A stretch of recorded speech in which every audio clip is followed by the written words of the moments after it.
President గారు ఏమిటి ఇది? ఇందులో ఏముంది అంట? ఉత్తరాల్లో విషయాలు ఎలా అడుగుతావు? ఈ పార్సల్లో ఏముందో కూడా చెప్పాలరా నీకు. ఏముంటుంది నీ మొహం? పొట్లాలు ఉంటాయి. సార్ సార్ చెవిటి మిషన్ సార్, చెవిటి మిషన్. పాపం ఆ పర్వతాలగడు ఏదో పేపర్లో చూసి రాసి తెప్పించాడు. తగిలించండి సార్. ఇది ఎలా పెట్టుకోవాలి నాకు తెలియదే. కొంచెం వెళ్ళి వాళ్ళు పిలుస్తావు. నాకు తెలుసు సార్, నేను తగిలిస్తాను. ఇదో ఇలా ఇవ్వండి. ఇది ఇలా చెవిలో పెట్టుకోండి. ఇలా పిచ్చుకుతులు మీకో ముందుగా ఇందులోంచి కొంచెం రామనామం ఊది హరే రామ రామ రామ హరే హరే హరే కృష్ణ ఏం చక్కగా వినిపిస్తుంది. కృష్ణ కృష్ణ హరే హరే. ఏమిటండి మంత్రాలు చదువుతున్నారు? అరే ఇది ఎప్పుడు వచ్చేసిందండి? ఇలా రాసిన అలా వచ్చేసింది. అంతా నీ సలవేరా బాబు. వస్తా బాబు. ఇదిగో మీ మావయ్య కూడా తెప్పిందమంటే ఎంత పెద్ద మిషన్. వాడికి ఎందుకు, దొంగ చెముడేగా. దొంగ చెముడా? అలా అయితే ఇలాంటి మిషన్లు పనిచేయవయ్యా. వస్తా బాబు. వెళ్ళరే. మీరేం చేస్తారంటే వచ్చేసింది మిషన్. మీరేం చేస్తారంటే చెవుడు ఉన్నట్టు నటించండి. ఈ లోపుగా ఈ ఊర్లో ఉండే పెద్ద మనుషుల రంగులన్నీ నేను మీకు చూపిస్తాను. అరే వస్తున్నాడు పరమ పెద్ద మనిషి. అరే కిట్న కిట్న కిట్న. నమస్కారం రా ప్రెసిడెంట్ గారు. ఏరా గాడిద, ఇంకా ఊరు విడిచిపెట్టి వెళ్ళలేదు ఏంటి? చెవుడు పీనుకు చెవు కరుపుతున్నావు? ఎందుకైనా మంది కొంచెం మాటలు చేస్తారని బా. ప్రెసిడెంట్ గారిని బట్టి ఏమిటి పీనుగా అంటున్నావు? ఓని పీను కాకపోతే సైజును బట్టి ఏనుగా అంటాను. సరేనా? ఏమిటి ఏమిటి అంటాడు? ఏమంటున్నాడు చెప్పండి మిమ్మల్ని. ఏమి లేదు బాబు, ధన్వంతరి శ్లోకాలు, ధన్వంతరి శ్లోకాలు. నువ్వు ఇచ్చే మందులు ప్రెసిడెంట్ గారికి పనిచేయట్లేట. వీడికి మందులు పనిచేయవు. ఇంటిల్లపతికి శుభ్రంగా మందులు ఇప్పిస్తాడు. సాలాకర్ని 4 బస్తాలు కొలవమంటే చస్తాడు. వీడికి మామూలు మోతాదు పనిచేయదుగా. ఎలక్కా ఎంత కావాలి. ఇదిగో బాబు, ఇదైనా మింగి తావండి. ఈసారికి ఈ ఊరికి ప్రెసిడెంట్ నువ్వు కాదు, నేను. ఏమిటి ప్రెసిడెంట్ అవుతానంటున్నావు? అవునరా. ఏ ఊరికి? ఈ ఊరికే. ఏమిటి? అయ్యా బాబు, చెవిటి మిషన్. అయితే అన్ని విన్నారన్నమాట. నా కొంప మునిగింది. కొంపే కాదు బావా, నీ బ్రతికే మునిగిపోయి. నువ్వు ఉండరా. అయ్యా ప్రెసిడెంట్ గారు, మీరు తమరు నన్ను క్షమించాలి. అపరాధం చేశాను. పిల్లగలవాడిని బాబు, పిల్లగలవాడిని. నువ్వు ఇలా వాగేమని తెలిస్తే నా గ్రూప్ వాళ్ళు, పాగాళ్ళు, నా కొడుకులు నిన్ను బతకనిస్తారా? తెల్లారేపు నీ కొంప తగలేస్తారు, నీ ప్రాణాలు తీసేస్తారు. నీకు బతకాలంటే తక్షణం ఊరు విడిచిపో. అయ్యా మీకు దండం పెడతాను. నాకెందుకు? పోనీ వీడికి పెట్టమంటారా? నాకెందుకు బాబా ఆయుక్షణం. నా 5 ఎకరాల భూమి నాకు కావాలంతే. భూమి ఏమిటో న్యాయాన్ని కూతురు నుంచి పెళ్లి చేయాలి. ఇవ్వడండి బాబు. ఈ రోజే నన్ను ఇంట్లో బయటికి పొమ్మన్నాడు. ఏం పడగలవు? లేదు బాబు, నా కూతురు నుంచి పెళ్లి చేస్తాను. నా ఇల్లు వాడి పేరు రాస్తాను బాబు. మాకు చిట్టు బాబు ఉన్నాడు బాబు, అమాయకుడు, నోరు లేనోడు. ఆడిని కాస్త జాగ్రత్తగా చూసుకుంటే చాలు బాబు. ఎందుకు తోడు, అందరూ ఇలాగే మోసం చేస్తారా? చేయరు బాబు. మరి అయితే చెప్పింది పని చేస్తా. చెప్పింది ఏంటండి, మీరు ఎక్కడ పడి ఉండమంటే అక్కడ పడి ఉంటాను బాబు. ఏం పడతాడు? మరి అయితే ఊళ్ళో ఉండలేదామా? ఫోన్లేండి, పిల్లలు గలవాడు. ఈసారి క్షమించేద్దాం. తనంటే నోటితో బయటికి పొమ్మన్నాడు సార్. నేను మాత్రం నా నోటితో బయటికి పొమ్మని చెప్పలేను సార్. మా నాయనే నా మేనల్లుడు అనిపించేవరా. చూసారా సార్, అల్లుడు అనలేకపోతున్నాడు. నా అల్లుడు మేనల్లుడు బాబు. జై ప్రెసిడెంట్ గారికి. తెలిసిందా? ఇదిగో 10 రూపాయల భజన. మీ బుర్రకథ జట్టంతా ఆదివారం పొద్దుటికల్లా రావాలి. అలాగే బాబు. భోజనాల ఏర్పాటు కూడా మీవే బాబు. ఓహో, పప్పన్నం మీరు తిన్నంత. నేను బాబు గారు మీకు ఉత్తరం. టపా సుబ్బన్న, మా చెల్లెలు పెళ్లి తెలుసా? తెలుసు. తప్పకుండా రావాలి. తప్పనిసరిగా వస్తానండి. నేను ఒక్కనే కాదు, కుటుంబ సమేతంగా వస్తాను. వస్తా బాబు.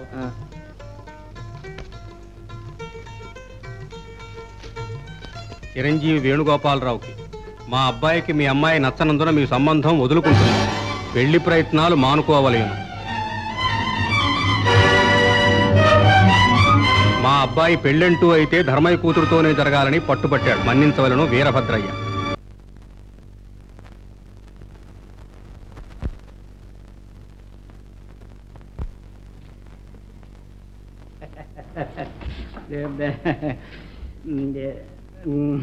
పానకాలు చెప్తాను. బొత్తుగా చెడిపోతున్నావా? ఎంత మాట, పొరపాటు అయింది. వచ్చిన పని చెప్పు. ఓ శుభవార్త. ఏమిటి? వేణువుగారి చెల్లెలికి నేను కుదిర్చిన సంబంధం ఠపీమని ఎగిరిపోయిందని నాకు ఒక ఉత్తరం వచ్చింది. దానివల్ల మన కొరిగేదేమిటి? ఎంత మాట, అది చెడగొట్టింది ధర్మయ్యానని ఇప్పుడు మనం వేణుకు నూరు పోస్తే అది గరళమై ఒళ్ళంతా పాకేస్తుంది. ఇక జన్మలో వాళ్ళు వీళ్ళు కలవరు. ధర్మయ్య నిజంగానే ఊరికెళ్ళాడు కూడాను. వచ్చిన పని చెప్పావుగా, ఇక వచ్చిన దారినే వెళ్ళు. ఏంటి అడ్వాన్సా? పని జరగనివయ్యా. చెప్తాం. Radha, my dear Radha, to your health and to my happiness.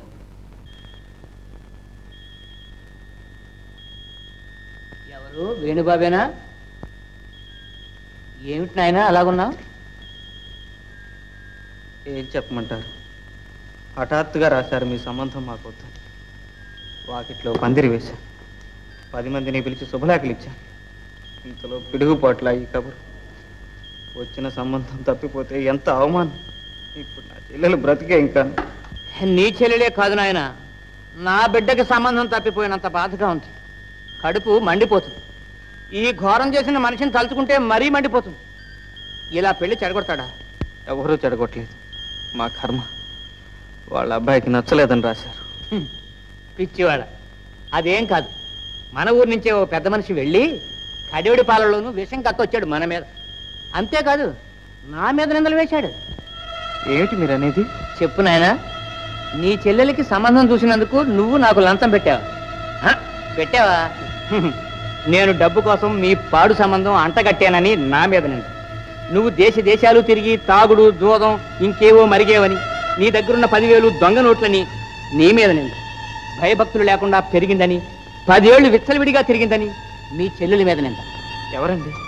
ఎవరండి ఈ నిందలు వేసింది? ఈ మాటలన్నీ వాళ్ళెలా నమ్మారు? పిచ్చివాడ, నిజాలు నమ్మడం కష్టం, నిందలు నమ్మడం తేలిక. లోకరీతి అంతే. ఇవి చెప్పిన చండాలుడు ఎవడు? ఇంకెవరు? నీ కాబోయిన మామ ధర్మయ్య. ధర్మయ్య మామ? అబద్ధం, నేను నమ్మను. మామయ్య ఎన్నటికీ ఇలాంటి పని చేయడు. ఎందుకు చేయడయ్యా? తన కూతుర్ని వల్లో వేసుకున్నావని అక్కసు, నీ చెల్లెలికి ఇంత మంచి సంబంధం వచ్చిందని ఏడుపు. ఇప్పుడు చేసింది నీకు శిక్షట. ఇటువంటి బంగారం లాంటి సంబంధం నీ చెల్లెలికి మాత్రం దక్కరాదట. అందుకని పని కట్టుకుని వాళ్ళ ఇంటికి వెళ్ళి ఇంత కక్ష కట్టాడా? నీ మీద కోపం ఉంటే మీ చెల్లెలి మీద తీర్చుకుంటాడా? పచ్చడి పెళ్లి పందిట్లో చిచ్చు పెడతాడా? పేట్ల మీద పెళ్లి ధ్వంసం చేస్తాడా? మనిషేనా? చిచ్చి, నేను వస్తాను నాయనా.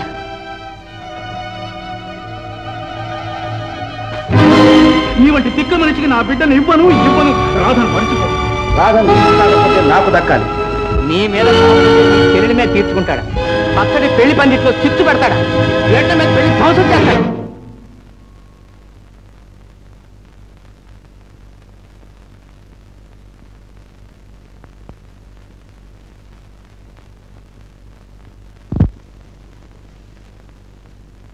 రాధను కాకపోతే నాకు దక్కాలి.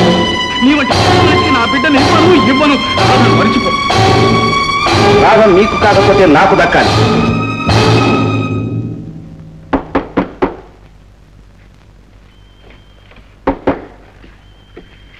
ఎవరు?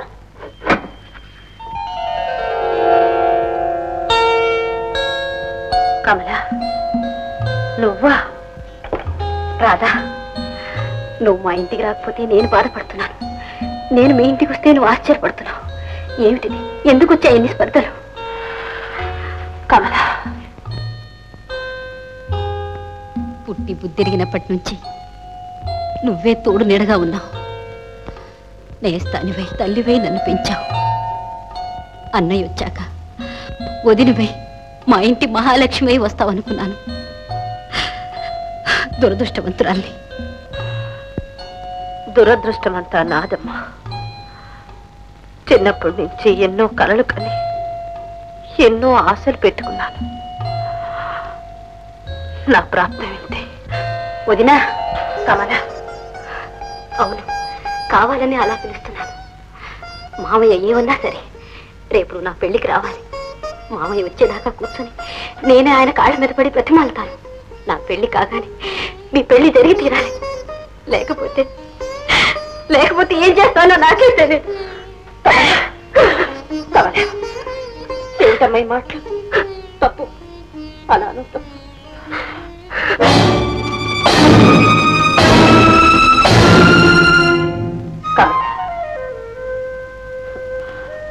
పిచ్చి పిల్ల ఇలాగే నిద్రపోయింది.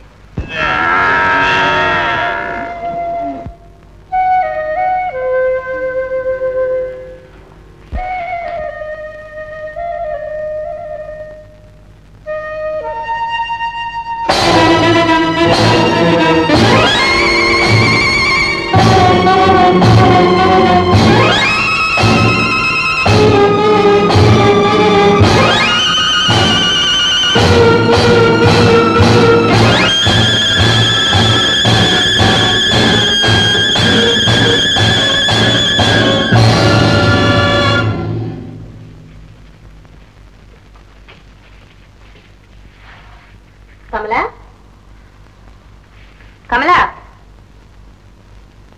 ఇంతలోనే ఎప్పుడు వెళ్ళిపోయింది?